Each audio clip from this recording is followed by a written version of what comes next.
Introduction, agency description, background, and jurisdiction. Henderson City Police Department is a public, full-service police force serving the citizens of the city of Henderson. We have over 250 sworn officers and over 90 civilian on staff. We are accredited internationally by the Commission of Accreditation of Law Enforcement Agencies. Henderson City Police Department was founded in 1964 with only 4 officers, 2 jail cells attached to the office building. We have grown and expanded to meet the needs of the community. We have stayed up to date with appropriate training, technologies, as well as maintaining appropriate staffing levels for the size of the city. Our jurisdiction within the city limits of Henderson City.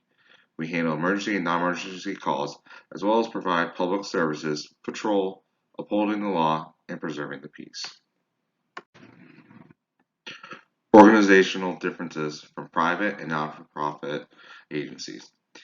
A major difference is mission and goals. Private sector organizations are more concerned with their bottom line and economic benefit. Public and nonprofit areas are more concerned with work-life and work-family balance, as well as their social impact and services provided. Since nonprofit and public organizations are more often service-oriented, they are more likely to find fulfillment in those services they are providing. Employees of private organizations, however, have often required more intra-organizational appreciation. A police department as a public agency would also be subject to other differences from a private organization, such as having tax-exempt status. They are very specific legal boundaries for public and nonprofit organizations. They benefit that are not provided to for-profit organizations. Mission and mission statement. The Henderson City Police Department is dedicated to serving our community, protecting the citizens of our city, and upholding the law. Our mission is to reduce criminal activity, making our community a safe place to live and enjoy, while protecting the lives and property of our diverse communities. Our goal is to maintain the trust of our community by upholding an ethical code of conduct and serving with honor and integrity. We strive to cultivate a culture of learning, keeping up to date with the latest and relevant training and technologies. Organizational structure. The Henderson Police Department is subject to the laws and codes of the City of Henderson. A police department is part of the greater judicial system, including judges, courts, prosecutors, juvenile justice system, and probation and parole departments. These departments and organizations all work together collaboratively and with structure and policies to maintain the overall order of the society. Internally, we are organized in a hierarchy method. Chief of Police is the head of the police organization and executive leader. The requirements for becoming a chief of police often include many years of both law enforcement experience as well as executive leadership experience. They often also require a degree. The chief of police is often appointed by either the city mayor or other elected governmental officials of the city. The role of the police chief is to oversee the hiring, disciplinary action, firing, and training of the officers for the department. They assist the City Council in developing policies and procedures. They interpret the law, codes, regulations, and ordinances in order to implement and uphold them. They are involved in leading the day-to-day operation of the department, including preparing reports, conducting investigations, and maintaining the order and peace of the city. Organizational structure continued. 2 divisions under the Chief of Police, a patrol side and an investigation side. Patrol side, as the name implies, are out patrolling, performing the traffic stops, answering calls for service, etc. The investigations are often unmarked and they perform the investigations and detective work. They are often subdivided into divisions such as narcotics, gang activity, and etc. Hierarchy under the Chief of Police start from the bottom. Sworn officers, most commonly the first responders, then corporal, which will have some supervisory details but still patrols and investigates. They also have the capability of temporarily filling in for the sergeant. Sergeants are next in the hierarchy, and they are responsible for training and supervising those under them. They also coordinate and oversee crime scenes. The lieutenant, whose role is mostly administrative. Then the captains manage specific divisions. Deputy chiefs serve as the commander over activities such as patrol and investigations. Organizational goals and plans for achievement. Goals in place for Henderson Police Department. ensure the safety and security of our community. We will meet this goal by developing and enacting effective patrol routes, identifying and target crime areas, and prioritizing those areas. We will maintain ongoing education, training, and certification programs in accordance with agency standards. We will respond to calls of service in a timely manner, prioritizing calls when necessary.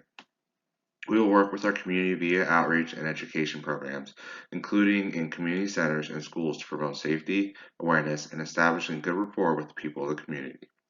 We will also engage in community forums in order to receive feedback and collaborate with the community on their perceptions and needs.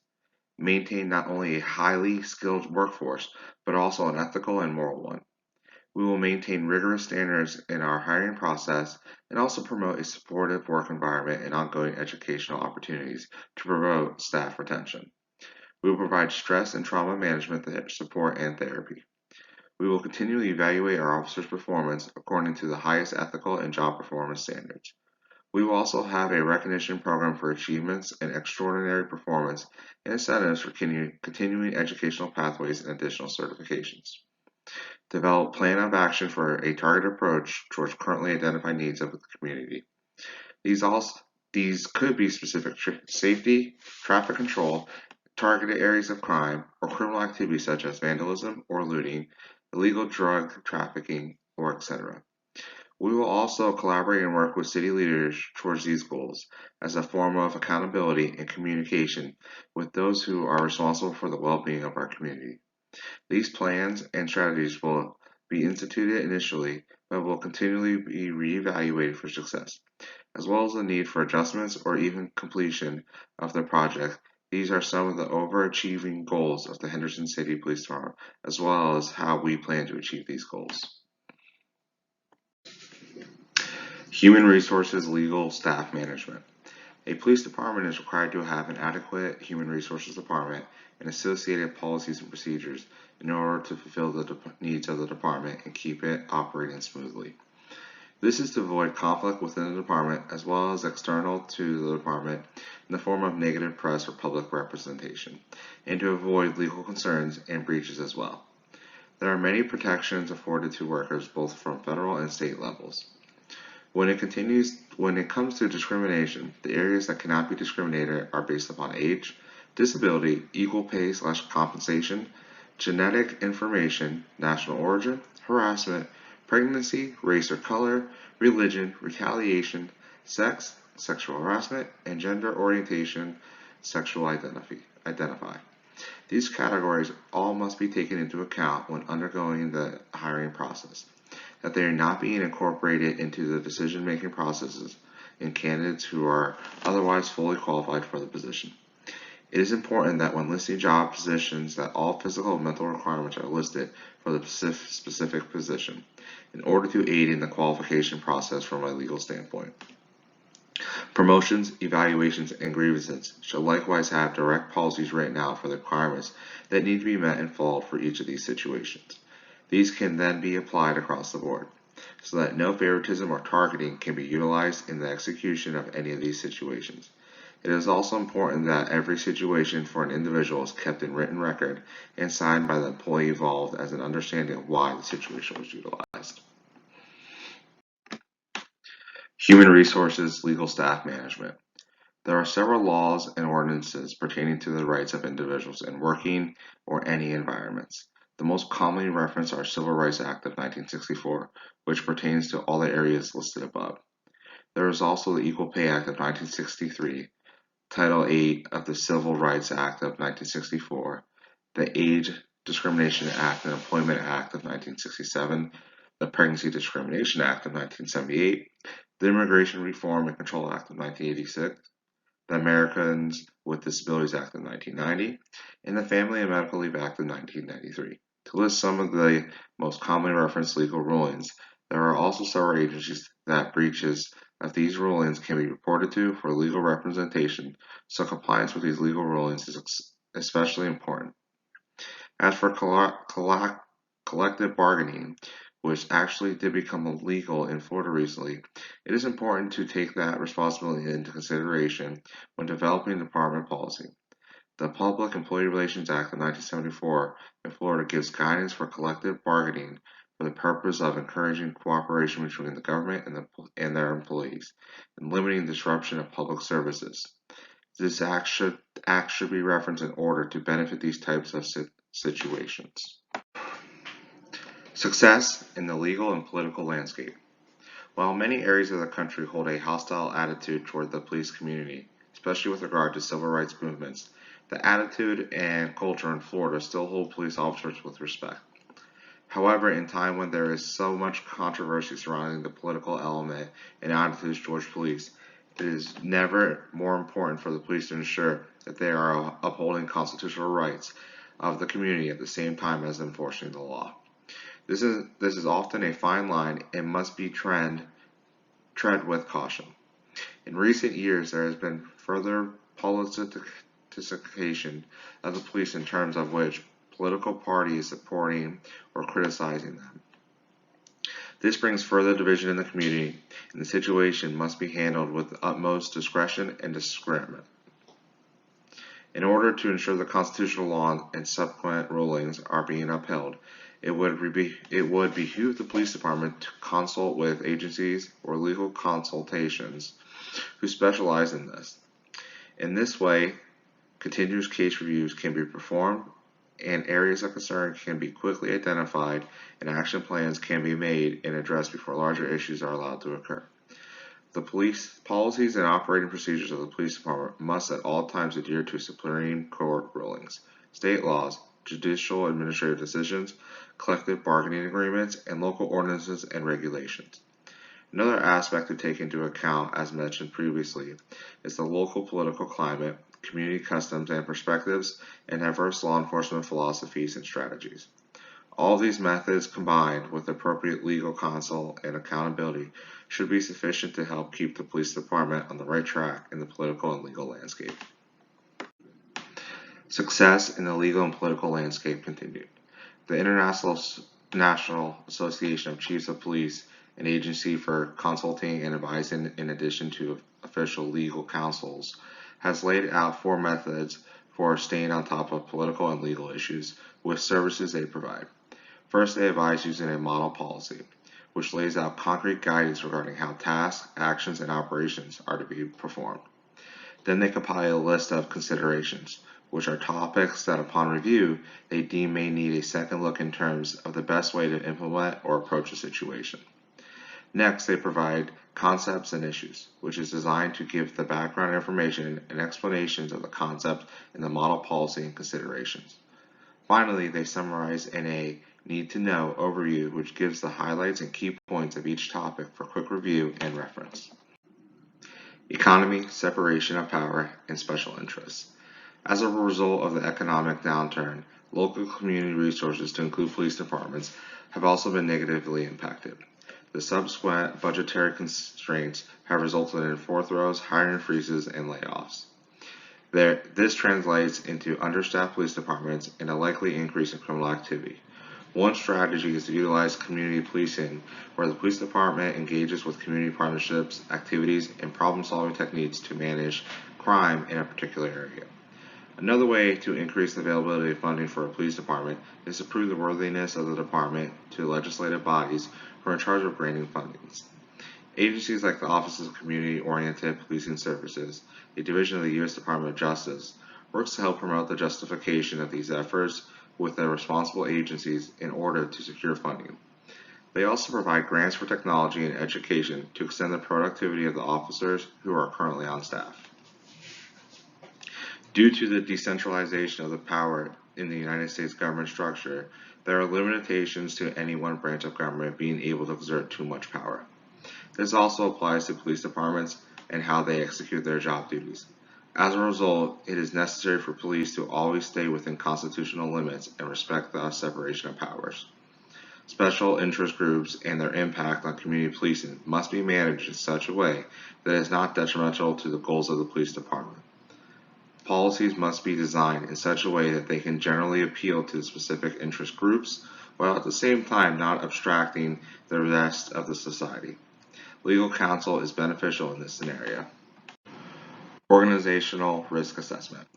Focus on ensuring the public is not put at increased risk, and then ensuring that the officers are not at increased risk, and finally ensuring the department as a whole is not at risk of liability.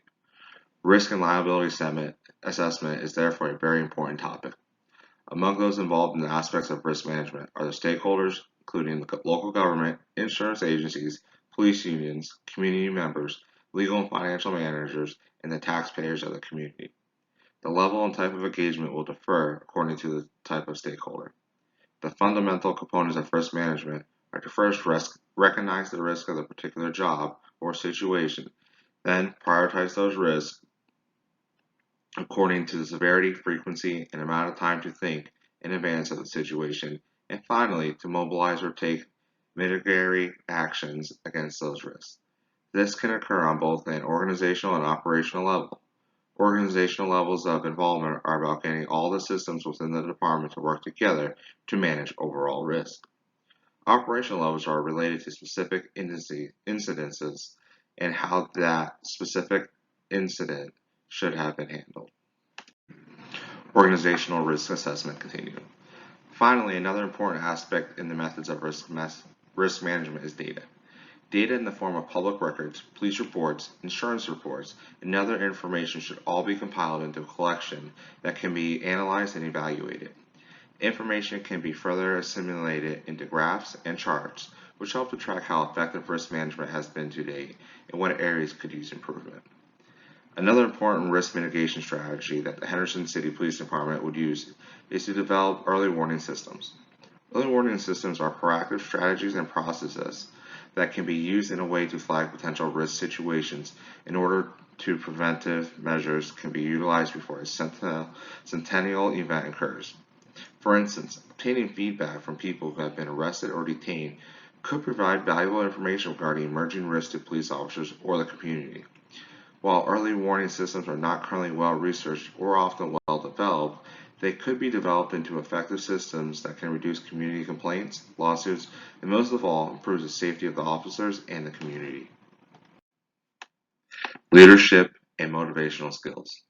As a leader of this department, there are several leadership and motivational skills that I will utilize for my department. These skills that I utilize will help me become a successful leader of this department. A great leader can motivate their staff regardless of what they are asking them to do. A great leader must show their staff empathy and use positive reinforcement towards them, even in negative incidents. Berating your staff when they are down breeds a negative environment among staff members, which will reflect negativity on you as a leader. Another motivational skill that I would use is team bonding. Being a police officer means you must know that your partner has your back regardless of what you may encounter while on the road. The same must be said for you as a leader. I want my staff to know that I will go to battle for any of them regardless of the incident. Another way to build a bond amongst your team is to host team gatherings while off the clock to celebrate the great things that they do each day. Celebrate them and thank them for the amazing things that they do. However, it's one thing to motivate your staff by showing them how you lead is another. There are many ways in which you can lead. I like to lead from the front. That means I'm the type of leader that is out in the front showing his staff what to do and what to expect. There's nothing that I may ask them to do as their leader that I want to do myself. As a leader, I also like to motivate my staff to do great things, trusting them with important tasks and instilling in them that they can do great things. Being the leader promotes positivity over negativity. The most important skill that separates me from other leaders is my communication skills. A great leader must communicate well with others, otherwise they will fail as a leader. Leadership decision-making skills. There are several different types of decision-making skills that you must learn, but there is one that to me is the most important. That skill is time management. Not only is time management the most important decision-making skill that you must learn, but it is also one of the hardest ones to perfect. A leader with bad time management skills tends to forget things until the last minute and is constantly having to be reminded to complete things. A leader who possesses effective time management skills can effectively lead their department without the added stress of worrying if things are completed. To improve on these skills, you must use your creative skills in decision making as well. There are lots of things that we use daily that we can use as tools in helping making our lives as leaders easier. We live in the age of technology where everyone is always carrying a smartphone with them. This tool is something you can use to improve your time management skills by sending reminders to complete tasks or staying up to date on important notifications from your email. Another important skill that you must work on is problem solving. As the leader of your staff, they are going to come to you with problems and you must be able to navigate through those problems. Now, not everything that is brought to your attention is going to be a problem, but that is when as a leader you clarify with them what the issue is and show them how they can solve the issue. A great leader can guide their staff on problems, so they are able to learn from the situation instead of allowing them to rely on you to solve all their problems. There will be those problems where you will have to take on as a leader, and that's fine. Solve those problems with the skills you have learned throughout your career. Leadership communication style. Each leader tends to have their own style of communication. The type of communication style that I would use for my police department is assertive style. As the leader in this police department, being direct and having honest communication of thoughts and feelings is extremely important, as well as listening to the thoughts of subordinates. Communication is a two-way street. It's important when using an assertive style that you respect the feelings, ideas, and needs of others while also asserting your own feelings. This style is not the most effective when people are arguing with you. Fortunately, this style sometimes comes off as aggressive behavior, but when working in law enforcement, you must be stern with those who you are leading. At the end of the day, you are responsible for all of those that you are leading. The number one priority is for everyone to go home safely at the end of their shift. They can do this by listening to the communication that you provide as their leader daily. Being assertive with all staff members when communicating information daily on what's going on allows you to be an effective leader. Community involvement. The Henderson City Police Department understands the importance of community engagement and rapport. Promoting trust and transparency with the people of the community is integral to the efficiency of the department, as well as the safety of all involved. Learning to establish and maintain these connections is one of the main goals of the department. One of the ways the police department will engage with the community is by developing and implementing programs in school and in youth centers to interact with the youth of the community. Ride-alongs can also be arranged. Building trust early with the young people of the community goes a long way with promoting respect during a time when youth may become troubled and therefore troublesome. The police department will also engage in other acts of community service and education. Holding classes for various safety topics such as gun safety, self-defense, traffic safety, and first aid are ways that you can serve and engage with the community. These can not only be held in person, but also by way of social media. The police department will also use the standard media and social media to continually engage with the community, keeping them informed and distributing helpful information. Finally, the police department will hold town hall meetings, which will be open to all the community to attend and make their voices heard, whether it be with recommendations, complaints, or other feedback. Henderson Police Department is committed to the community and will make it a priority to ensure that their voices are heard. Community engagement at every level is vital.